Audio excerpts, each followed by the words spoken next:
Hey nerds, what's up? I just finished the first episode of A Knight of the Seven Kingdoms, and I'm obviously so excited to talk about it with you guys. If you're new to my channel and you haven't seen any of my past series where I've done this for fantasy adaptations, know that I do not do this to be critical of the adaptation, but rather just be informational, either for those people who have no plans on reading the book, or in this case, novella, or for people who read it so long ago and don't quite remember the details. For example, spoiler alert, since I usually keep my opinions to the end of the YouTube video, I loved this first episode. I loved it. So when I point out the differences, it's not to be critical, just informational.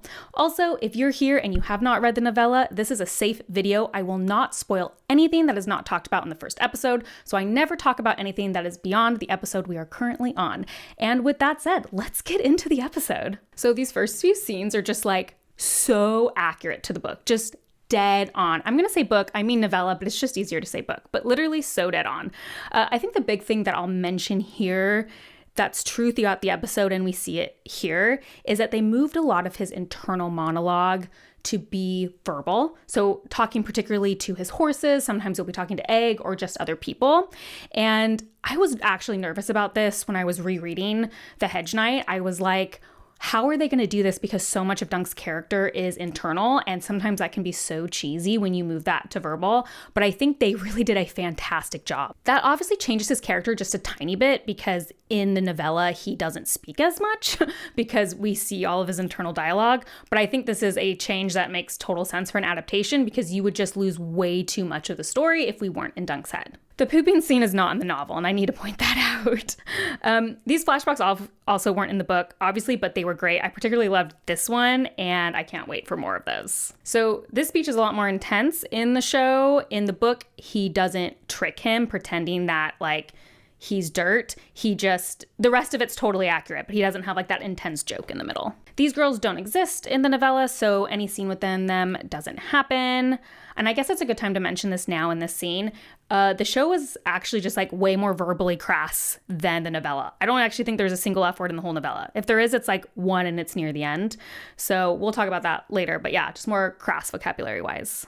So this might still be in another scene, like in another episode, but in the novella, this woman is actually the puppeteer. Like it seemed like more small puppets, not just the storyteller. So this is a super small difference, but Dunk is initially reluctant to go with Fossaway because he's reluctant to do anything that he feels like he can't repay in kind. So I think it's interesting, like in this scene, he goes in and just like eats a ton, and I feel like Dunk of the novella would be a little bit more nervous about something like that because he couldn't repay it. This entire scene with Baratheon isn't here. And so I think the purpose of this, my guess, is like possibly as a touchstone to the main Game of Thrones TV show, because obviously that's a known house, Baratheon.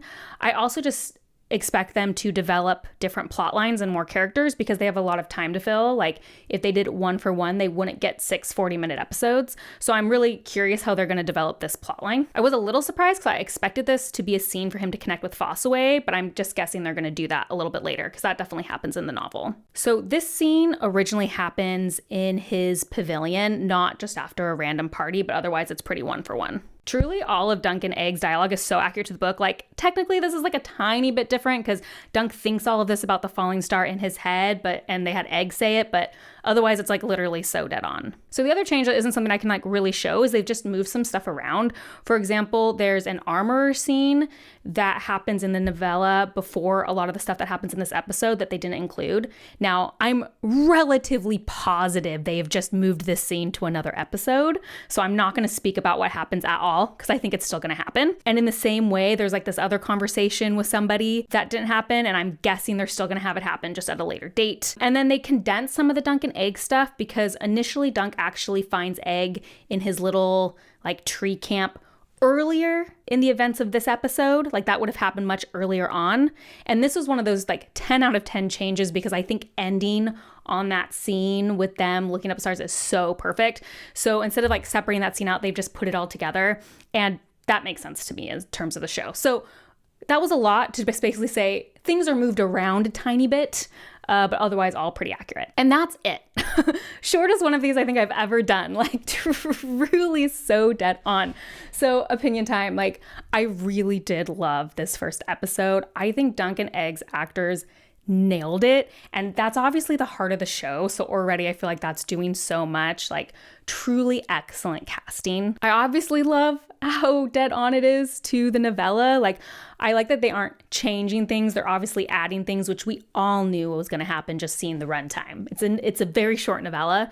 And so the things they've added, I'm curious about. Like, I don't really have an opinion about the Baratheon scene because I don't know where they're going with it yet. Like, I'm not mad at anything that happened in the scene.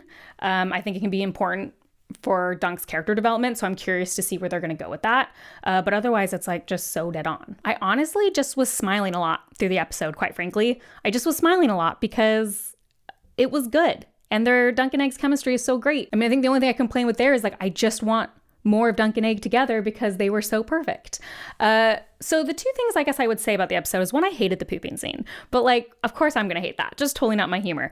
I do get why they included it. In my opinion, they're trying to contrast A Night of the Seven Kingdoms with their other A Song of Ice and Fire shows.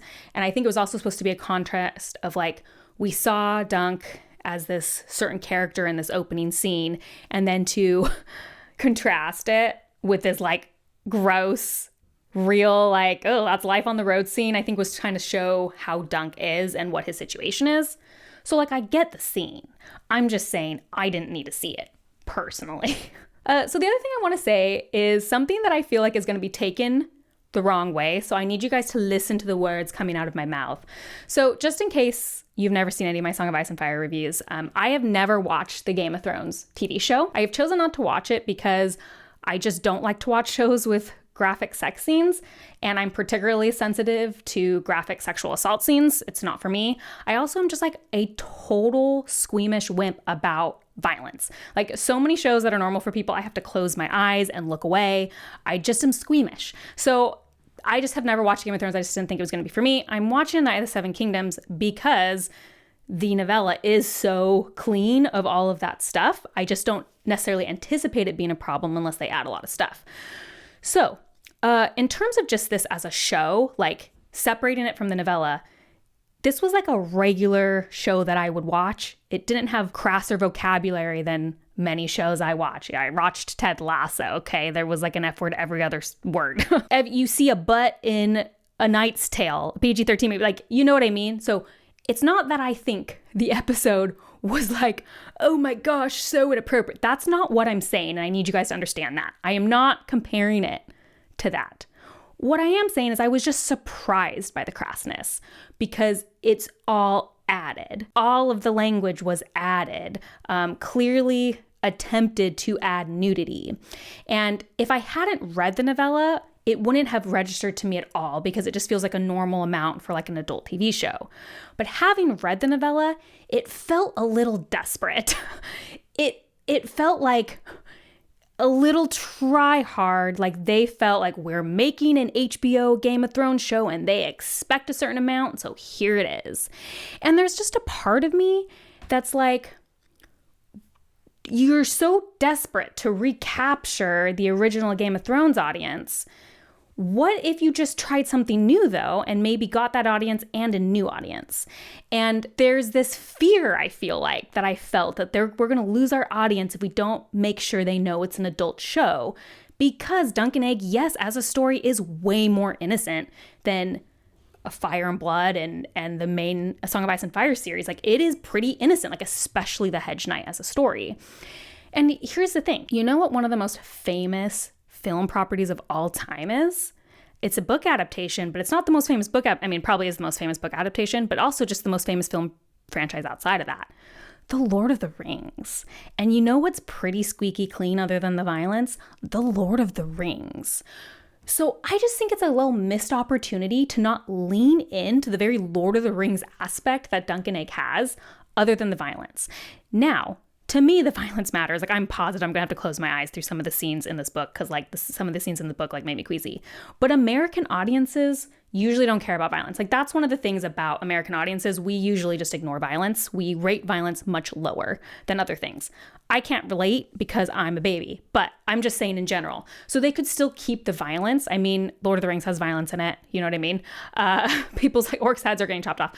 So I just feel like it's a little bit of a missed opportunity, and it just reeks a little bit of desperation. And that sucks because the novella is incredible. And I think you didn't have to do that. I'm not mad about it. It's not like a criticism I have in terms of like, it's making the show bad. I don't really care. It's just something I find interesting that they chose to do. Okay, other than that, like I really loved the episode. I'd love to hear your guys' thoughts. I am already so excited. I am not a binger. I always say I like when episodes come out weekly, but I am already like, weekly seems far. I am ready for episode 2. And I hope it's as good as episode 1. I'll keep doing these if you guys like them. If you don't, then I might just wait to the end of the season and do a whole season review. So let me know if this was beneficial. And yeah, tell me your thoughts below. If you like these kind of videos, please like and subscribe. That is the best way to support me. And if you want to see what I'm currently reading, as well as other nerdy rants, you can check my Instagram at bookborn.reviews. I'll see you next time. Bye.